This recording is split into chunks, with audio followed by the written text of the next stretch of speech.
La bourgeoisie s'est toujours méfiée, à raison, de ses intellectuels. Mais elle s'en méfie comme d'êtres étranges qui sont en fait issus de son sein. La plupart des intellectuels, en effet, sont nés de bourgeois qui leur ont inculqué la culture bourgeoise. Ils apparaissent comme gardiens et transmetteurs de cette culture.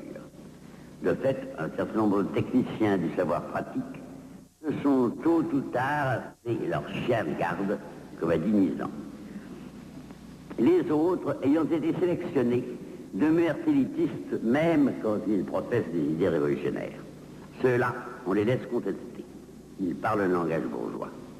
Mais doucement, on les tourne et au moment venu, il suffira d'un fauteuil à l'Académie française ou d'un prix Nobel ou de quelque autre prébande pour les récupérer. Cependant, il y a des intellectuels, j'en suis un, qui depuis 68 ne veulent plus dialoguer avec la bourgeoisie. En vérité, la chose n'est pas si simple. Tout intellectuel a ce que l'on appelle des intérêts idéologiques. Par quoi on entend l'ensemble de ses œuvres, s'il écrit jusqu'à ce jour. Bien que j'ai toujours contesté la bourgeoisie, mes œuvres se dressent à elle. Dans son langage, et au moins dans les plus anciennes, on y trouverait des éléments élitistes. Je me suis attaché depuis 17 ans à un ouvrage sur Flaubert qui ne saurait intéresser les ouvriers. J'y suis lié, ça veut dire j'ai 67 ans, j'y travaille depuis l'âge de 50 ans et j'y rêvais auparavant. C'est lui qui me rattache à mes lecteurs bourgeois. Par lui, je suis encore bourgeois et le demeurerai tant que je ne l'aurai pas achevé. Cependant, par tout un autre côté de moi, qui refuse mes intérêts idéologiques, je me conteste moi-même comme intellectuel classique et je comprends que si je n'ai pas été récupéré, il s'en est fallu peu. Et dans la mesure où je me conteste, où je refuse d'être un écrivain élitiste qui se prend au sérieux, il m'arrive que je me trouve au milieu des hommes qui luttent contre la dictature bourgeoise. Nous avons les mêmes nouveaux intérêts. Il existe donc une contradiction très particulière en moi. J'écris encore des livres pour la bourgeoisie et je me sens solidaire des travailleurs qui veulent la renverser. Ce sont ces travailleurs qui lui ont fait peur en 68. Ce sont eux qui sont aujourd'hui victimes d'une répression accrue. En tant que je suis maintenant l'un d'eux, je dois être châtié. En tant que j'écris Flaubert, je suis un enfant terrible de la bourgeoisie qui doit me récupérer.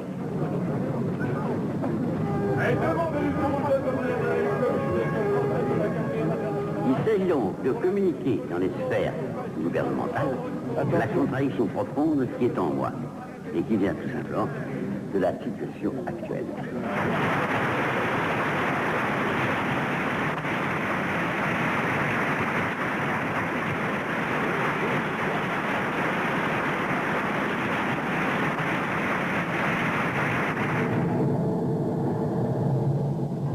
C'était l'hiver 1972.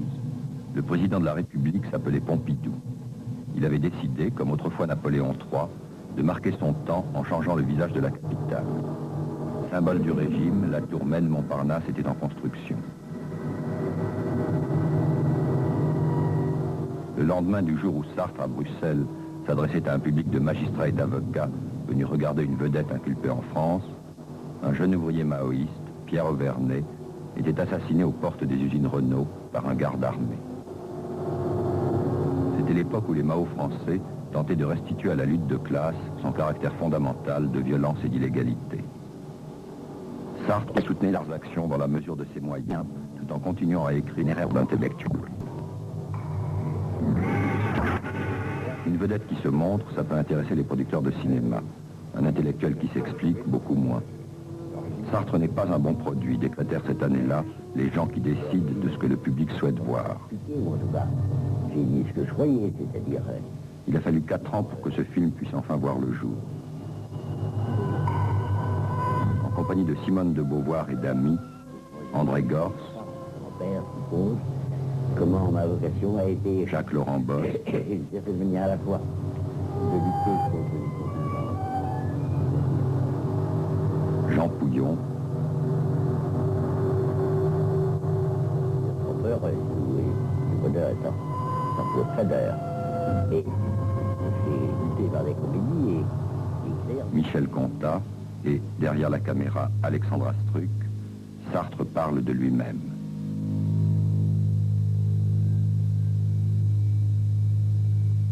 J'ai vécu chez mes grands-parents quand j'avais déjà 4 ans, 3 ans. Et j'ai vécu jusqu'à 11 ans. À cette époque-là, d'une part, j'ai dû imaginer d'écrire, parce que je lisais des illustrés, contre une espèce de fadeur d'ennui qui représentait plus tard ce que j'appelais l'existence. Et d'autre part, j'ai cru être chargé de mission par mon grand-père. C'est-à-dire comme s'il m'avait commandé d'écrire. Ce n'est pas vrai d'ailleurs, le pauvre homme. Mon grand-père me jeta dans la littérature par le soin qu'il mit à m'en détourner. Et puis le lecteur a compris que je déteste mon enfance et tout ce qui en survit. La voix de mon grand-père, cette voix enregistrée qui m'éveille en sursaut et me jette à ma table, je ne l'écouterai pas si ce n'était la mienne. Si je n'avais, entre 8 et 10 ans, repris à mon compte dans l'arrogance, le mandat soi-disant impératif que j'avais reçu dans l'humilité. Ça représentait, si vous voulez, la forme de l'écriture. C'est-à-dire que je devais écrire, mais n'importe quoi, c'était pas précisé. Et il s'agissait surtout d'un commandement d'écrire, une forme qui cherche son contenu, comme on a dit de Victor Hugo. Non pas que je vais me comparer à lui, mais c'était bien ça. Alors, où j'ai commencé à... Ce que j'écrivais à ce moment-là, c'est tout simplement que je recopiais à peu près les journaux illustrés que je lisais par ailleurs. Alors, c'est pas très intéressant. Quoique j'ai perdu ces papiers, j'aimerais bien les retrouver pour voir ce que je pouvais y mettre de moi. Mais à partir de, disons, ces nouveaux, ces produits, à 11 ans plutôt, parce que j'étais chez mes grands-parents et j'étais au lycée Henri IV, et donc ma mère s'est remariée. Et ça a été certainement une période qui a tout changé pour moi, puisque d'une part, ma mère, qui était jusque-là entièrement dévouée à ma cause, et que je considérais un peu comme une grande sœur. Ma mère a introduit quelqu'un dans ma vie, et en plus ce quelqu'un devenant le maître de mes destinées, je me suis trouvé partir à La Rochelle, où il avait été nommé directeur de chantier naval qui appartenait à la maison de Launay-Belleville. Alors je me suis donc déplacé, quitté mes grands-parents, trouvé dans un autre milieu familial, qui d'ailleurs ne me comprenait guère, puisque mon beau-père était essentiellement un homme de science, un ingénieur. Et en plus, je suis trouvé dans un monde beau, c'est-à-dire une ville de province pendant la guerre.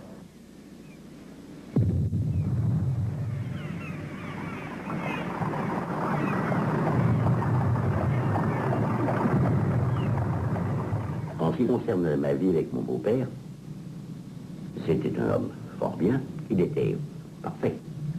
Il avait décidé de se charger du côté scientifique de mon éducation. Et le résultat fut mince. Je me souviens qu'il essayait de me faire apprendre la géométrie, et le résultat était plutôt que ce que je savais.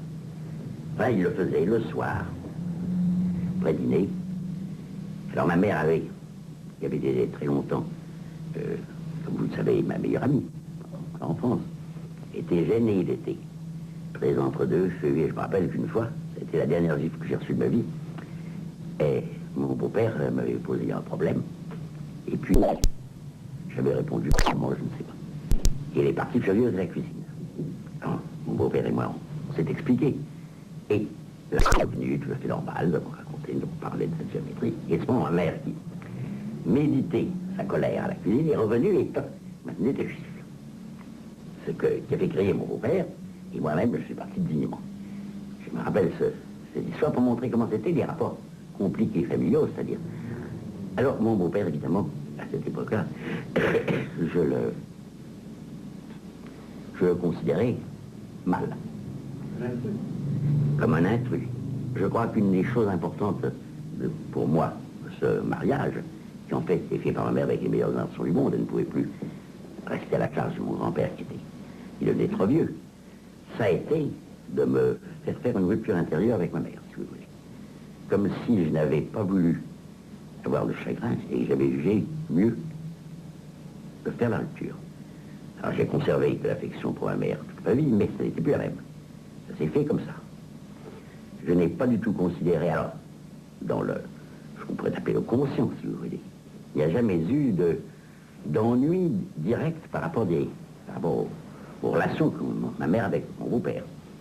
Je n'ai jamais été inquiété, je ne me suis jamais dit, mais qu'est-ce que c'est, elle me prend quelque chose, ou bien, voilà, comme elle est. Non, ça a été plutôt une rupture qui a été faite, en somme, vers 11 ans. Et là, je vous dis, il y a eu quelque chose. Je n'ai jamais imaginé quelque chose de sexuel. Ce qui tient d'ailleurs à ce que ça tenait très bien, et que par ailleurs, je pense que ma mère était plutôt une mère qu'une femme. Mais j'ai jamais imaginé, mais j'ai rompu quand même.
C'était une classe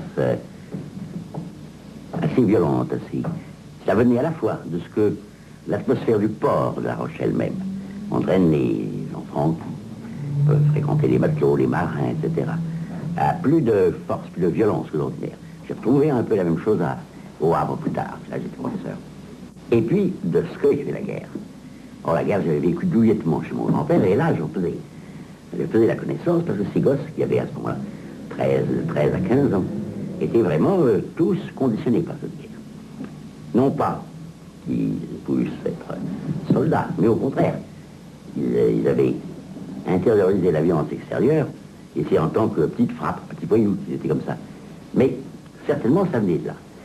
Alors, si vous imaginez ce que peut être un petit Parisien de 12 ans, de 11 ans, plein d'interdits, ayant vécu une vie douillette pendant 11 ans, ayant appris à parler un peu plus élégamment, c'est-à-dire bêtement, que les autres, tu voyais ce que ça peut être là, le résultat est fâcheux.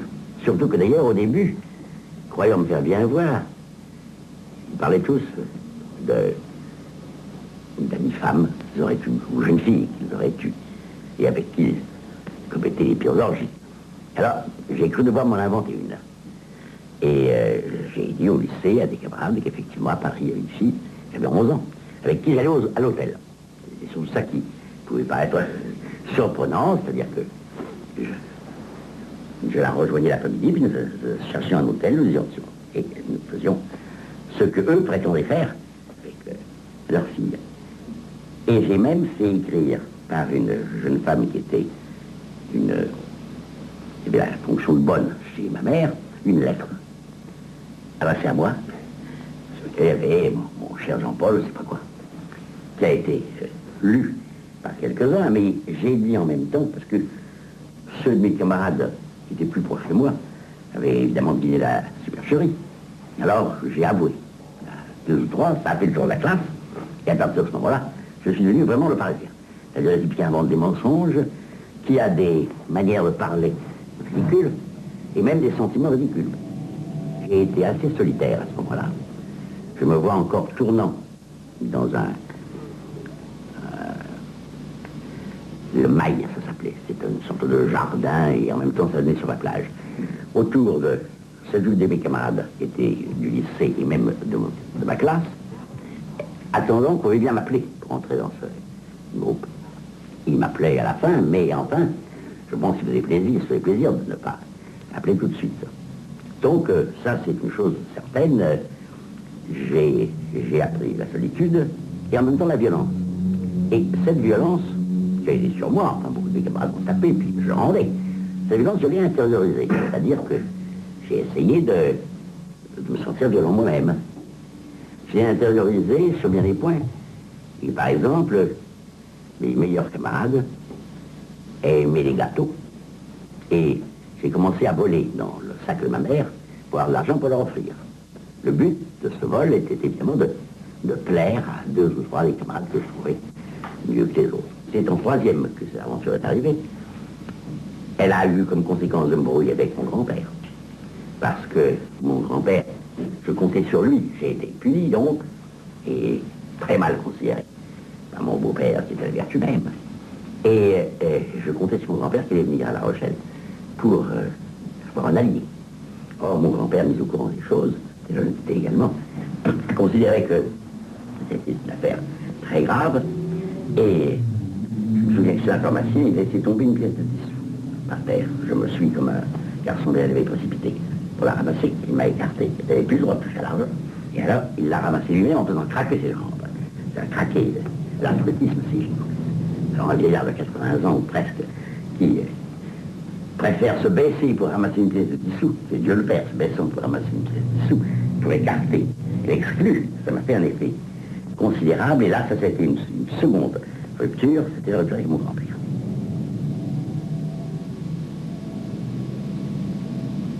Est-ce qu'il n'y a pas aussi, enfin, dans votre expérience, l'expérience de la laideur dont vous parlez dans les mots?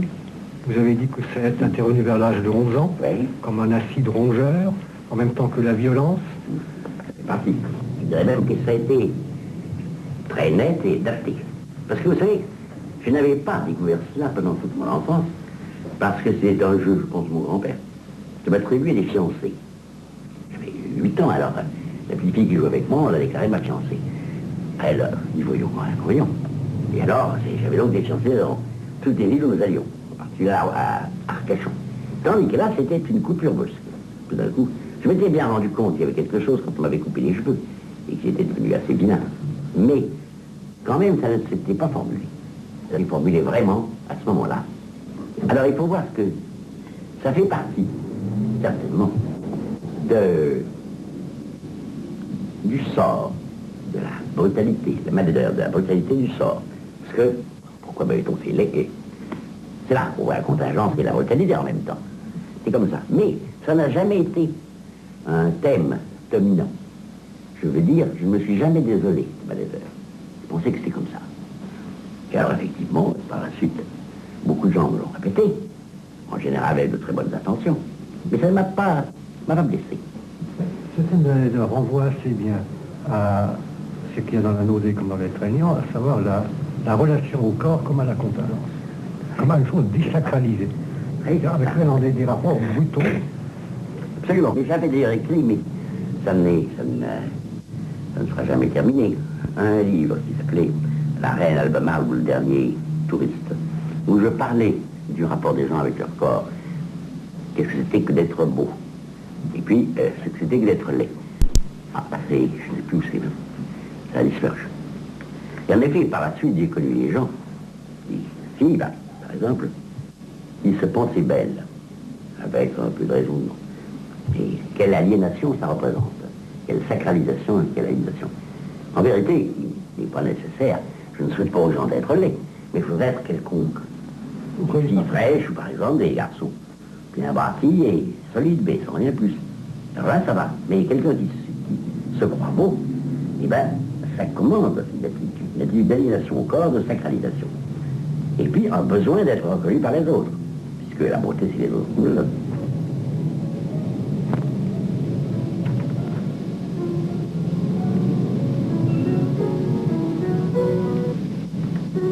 Les souvenirs touffus et la douce déraison des enfances paysannes, en vain les chercherai-je en moi. Je n'ai jamais gratté la terre, ni quêté des nids. Je n'ai pas herborisé, ni lancé des pierres aux oiseaux. Mais les livres ont été mes oiseaux et mes nids, mes bêtes domestiques, mon étable et ma campagne. La bibliothèque, c'était le monde pris dans un miroir. Elle en avait l'épaisseur infinie, la variété, l'imprévisibilité. Platonicien par état, j'allais du savoir à son objet. Je trouvais à l'idée plus de réalité qu'à la chose parce qu'elle se donnait à moi d'abord et parce qu'elle se donnait comme une chose. C'est dans les livres que j'ai rencontré l'univers, assimilé, classé, étiqueté, pensé, redoutable encore.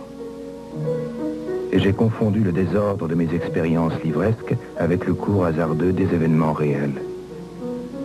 De là vint cet idéalisme dont j'ai mis 30 ans à me défaire. Lecture a joué un rôle très important pour moi. Dès mon enfance, mon refuge était là, les mots. Et alors, à ce moment-là, c'est-à-dire les livres.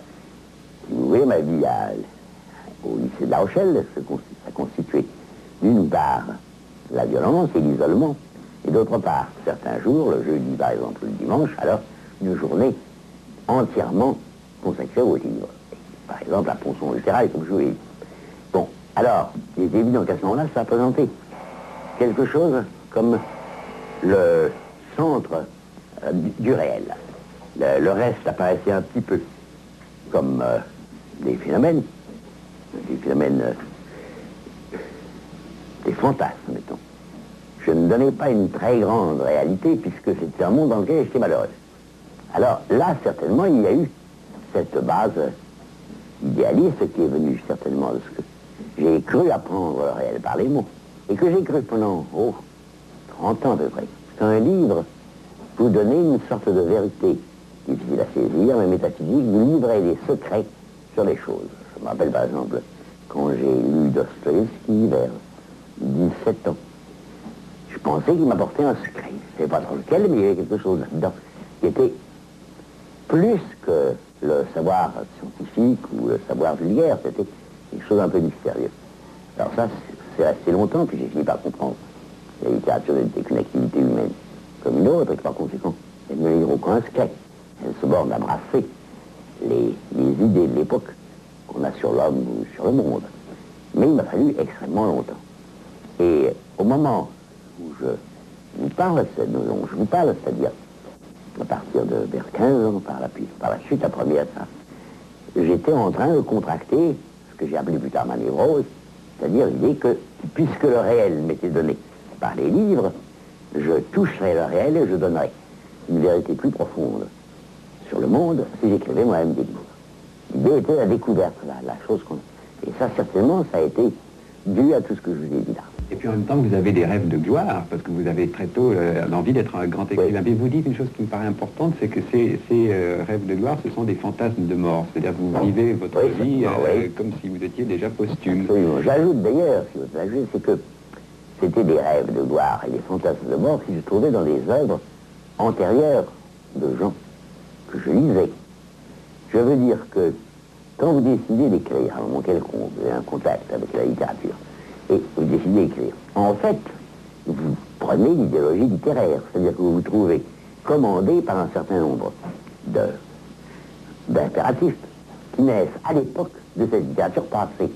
Elle est là et elle vous donne des principes. Alors, quand vous entriez en littérature vers 1910, par exemple, vous trouviez derrière vous des gens, mettons comme Flaubert, par exemple, pour qui littérature est mort, c'est la même chose, et l'immortalité est mort, c'est la même chose, etc. Enfin, vous trouviez donc toute une idéologie, à l'époque, qui était une idéologie de ça, c'est-à-dire l'idéologie de l'immortalité étant la mort. Vous êtes immortel, ça veut dire que vous continuez pendant des siècles, mais votre dépouille de chair meurt et vous donnez livre. Alors ça, c'est une chose que j'avais cru comprendre quand j'avais commencé. Et l'idée de gloire dont vous parlez, elle vient de la littérature. Vous êtes un garçon quelconque, et puis si vous voulez être un peu mieux que net, ça n'implique pas une gloire. Simplement, ça implique qu'à un moment donné, vous avez contact avec la littérature et que vous choisissez d'écrire. Mais à ce moment-là, vous trouvez l'idée de gloire qui est l'idée intérieure à la littérature. Vous n'inventez pas vous-même, et vous n'inventeriez même pas vous-même ce que c'est que la littérature. Il faut que vous ayez un premier contact vague, vous entrez dedans. À ce moment-là, elle vous révèle les critiques, les impératifs, tout un ensemble d'impératifs d'ailleurs contradictoires, souvent. Puisque, par exemple, vous avez la littérature du 9e, la littérature du 18e, vous entrez directement dans l'une et dans l'autre. Ce sont des textes qui se contredisent. À ce moment-là, ça vous donne en quelque sorte quelque chose qui serait la littérature à faire et qui apparaît comme une synthèse de ces contradictions. Ça ne l'est jamais complètement. Enfin, c'est comme ça que vous le représentez. Ainsi, cette idée de gloire, elle vient certainement de la littérature. Je n'ai pas inventé tout seul. Et en même temps, d'angoisse est mort. Alors, disons plus psychanalytique, vous l'expliqueriez comment? Je l'expliquerai d'abord par un fait, c'est que un enfant de l'époque avait une religion, c'était la religion catholique par exemple, et que j'avais une famille très brisée du point de vue religion, parce que d'abord ils croyaient très peu les uns les autres, ils croyaient un petit peu, le temps d'écouter un peu l'orgasme, Saint-Sulpice ou Notre-Dame, mais enfin, pas beaucoup. Et puis, ils avaient chacun leur religion. Mon grand-père était protestant, et ma grand-mère était catholique. Ma mère m'élevait dans les sentiments catholiques, mon grand-père avait verni, mais mon grand-père a se raillé de ces choses, d'une façon d'ailleurs peu importante. Et il ne paraissait pas qu'il avait particulièrement raison, mais simplement le fait catholique, quand il apparaissait, était contesté. Alors j'ai perdu la foi complètement. Vers 11 ans, je me suis aperçu que j'avais perdu. J'étais à La Rochelle, j'attendais deux petites amies qui devaient aller au lycée à côté, l'autre. Et nous prenions notamment ensemble. Et pour me distraire, je me suis dit, tiens, Dieu n'existe pas. Tombé comme ça, c'est jamais revenu. Et c'était en fait une prise de conscience de ce que j'avais conçu. Pardon. Alors, la gloire et les œuvres qui vous survivent, ça représentait très bien un équivalent mondain de l'immortalité. C'était une immortalité, mais on appelait ça l'immortalité, mortelle. Et en même temps, c'était l'équivalent de Dieu vous recrutant.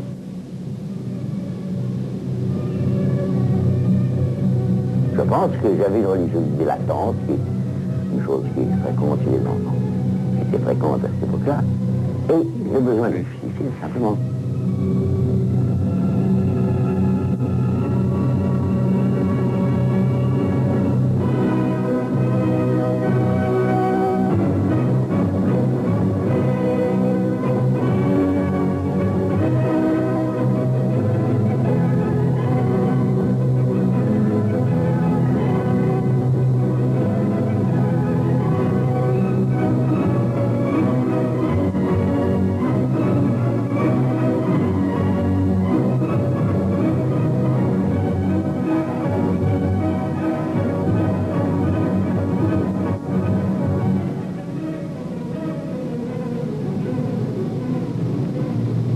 Il m'a certainement influencé beaucoup parce que lorsque j'ai appris à ce moment-là, c'est la littérature moderne. À La Rochelle, je lisais bien sûr, je lisais énormément. Mais qu'est-ce que je lisais? Je lisais Claude Farrère, bien sûr. Je lisais les romans qui paraissaient à l'époque dans certaines collections qui sont pour les lecteurs femmes, qui sont des romans caractérisés. Et puis alors des tas de romans d'aventure, c'est là que j'ai connu Ponson littéraire, que je dois probablement être un des rares, si maintenant dans le public. Enfin, La Juive du Château Trompette, ce n'est pas un livre que beaucoup de gens connaissent, et Michel Delacroix, bien sûr. Donc, toute une littérature ou populaire, ou alors la littérature guimauve de la bourgeoisie, avec des gens comme Farrère, etc. La littérature populaire, elle m'intéressait beaucoup. La littérature bourgeoise, il fallait la lire. Enfin, je pensais que c'était comme ça qu'un écrivain devait faire. Un futur écrivain, il devait lire des livres. Et je ne pensais pas qu'il existait des gens comme Giraud ou comme Paul Morand. Alors ça, ce sont des choses qui vont apporter immédiatement en lisant. Tous ces livres-là ont créé autre chose, c'est-à-dire qu'ils ont créé, chez moi, probablement, une tendance à comprendre ce que c'est que la littérature, ce qu'on appelle maintenant la littérarité. Et cependant, ça n'ôtait pas chez moi l'idée de violence, avec que j'appelle un chat un chat.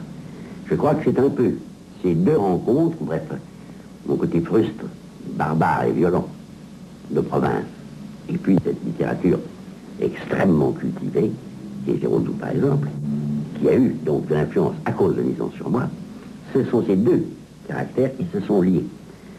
Pour donner, si vous voulez, plus tard, mettons la nausée, mais enfin, il y a eu autre chose, mais il y a eu ça, certainement.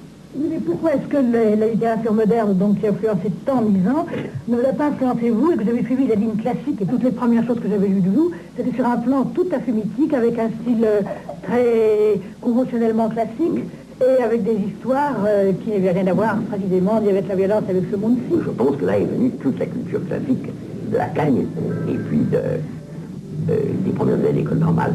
Et à ce moment-là, j'ai essayé de lire tout ce qu'il y avait à lire, qui supposait donc un monde qui n'était plus le monde de la violence, mais plus un monde d'écrivains. Et puis, d'autre part, alors il y a eu cette culture classique qui nous conduit nécessairement aux symboles et aux mythes. Je veux dire, la culture de l'école normale.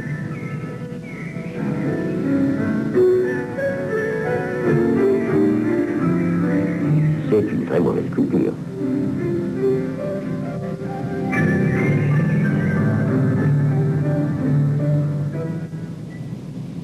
Quelqu'un qui m'a beaucoup influencé, mais pas directement, ça ne se voit pas, c'était Proust.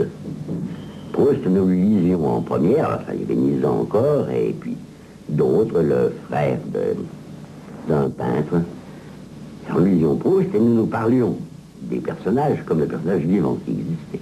Il a fait encore M. Charlus, pas ce genre, etc. Proust a été très certainement une des initiations à la littérature moderne.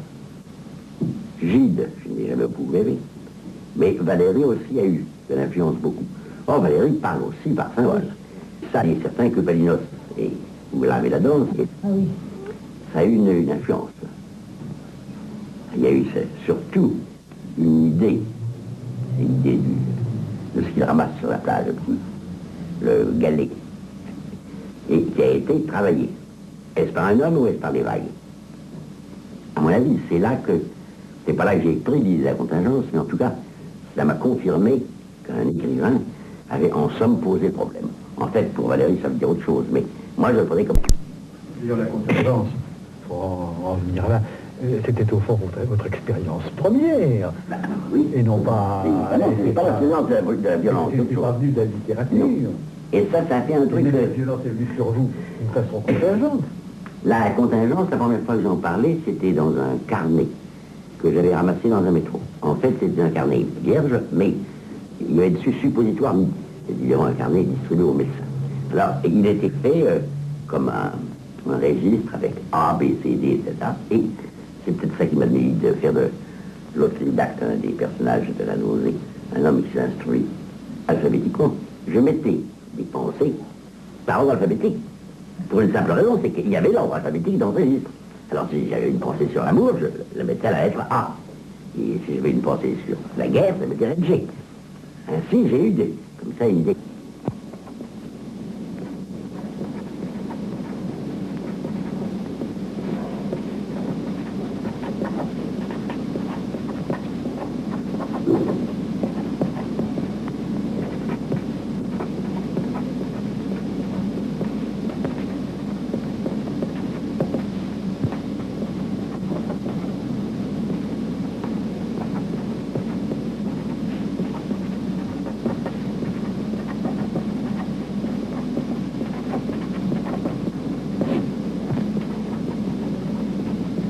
Et il y a eu ce moment-là, l'idée de la liberté. D'où elle me vient, j'en sais rien. Parce que ça, c'est certainement une pensée, j'ai dû en parler avec des camarades à La Rochelle, mais je ne me rappelle plus. Par contre, je me rappelle très bien de longues conversations dans la cour avec Nizan, qui lui était profondément déterministe à ce moment-là. Il a ensuite il a été dialecticien différent. Et moi, et je sais que je soutenais la liberté. Et lui me disait, c'est trop de mal. Mais vous l'éprouviez en vous Oui, je l'ai éprouvé en moi. Non, je pense que je l'ai toujours éprouvé en moi.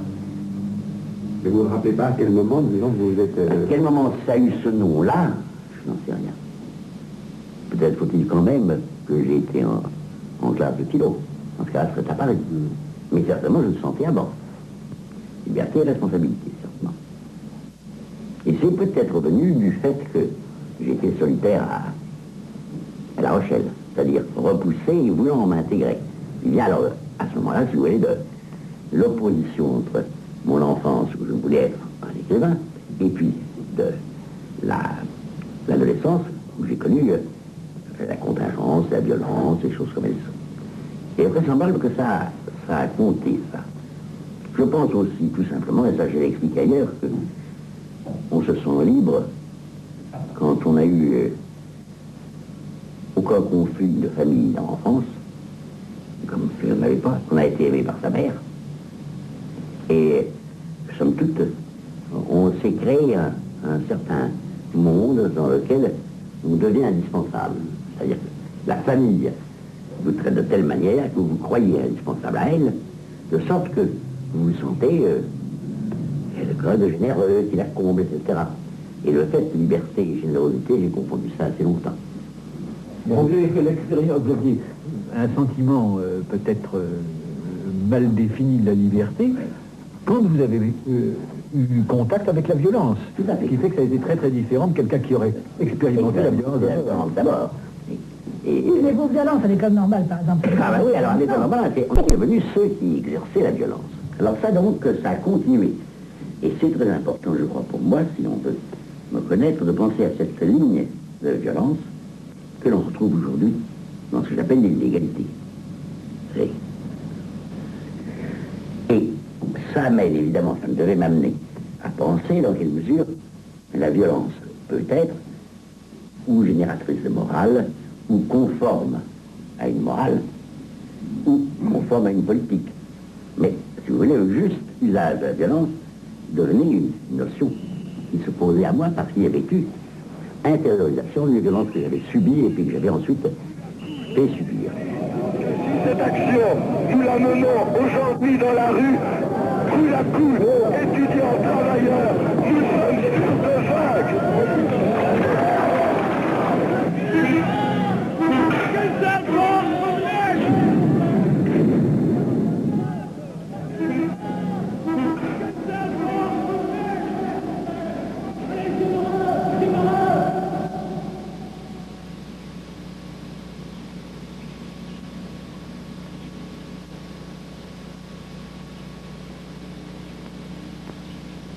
C'est à l'école normale que j'ai été vraiment, on peut dire, heureux.